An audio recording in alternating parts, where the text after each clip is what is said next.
It is the 18th day of the Pope's battle against double pneumonia, and doctors report that they had to place the pontiff back on a mechanical ventilator just to allow him to breathe. Now, this appears to be a reversal of yesterday's improvements in the Pope's health when doctors removed him from the non-invasive ventilator. In a late-night Monday bulletin in Rome, the Vatican said that the Pope suffered acute respiratory failure twice yesterday morning. Acute respiratory failure is a serious condition where a patient's lungs are unable to get enough oxygen to the bloodstream.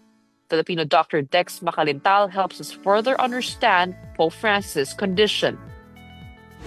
Acute respiratory failure kasi, nangyayari yan kapag hindi nagagawa ng lungs natin yung kanyang trabaho, which is to release enough oxygen into the blood.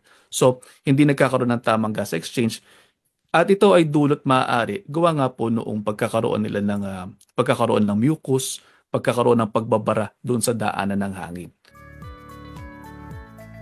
Doctors in the Vatican say this is due to the heavy buildup of mucus in his bronchial tubes, possibly as a result of pneumonia.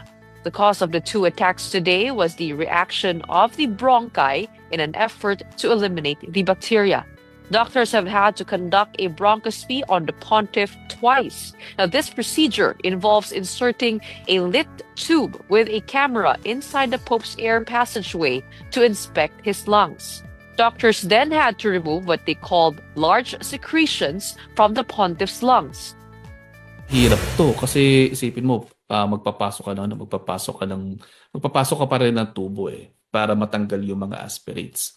Kasi kapag hindi tinanggal yun, pwede siya na bumara. Yun nga yung nagkukos ng bronchospasm, yun yung nagkukos ng acute respiratory failure. So kung hindi matatanggal yun, problema siya. So mahirap yung pinagdadaanan. Kung ako yung Santo Papa, wala ako sa kalagayan na ngayon, pero mahirap, masakit, no? Yung mararamdaman, very very uncomfortable. After the entire procedure, the Pope was placed back on a non-invasive mechanical ventilator to help him breathe. The Vatican says that the Pope's situation remains complex and further crises are possible.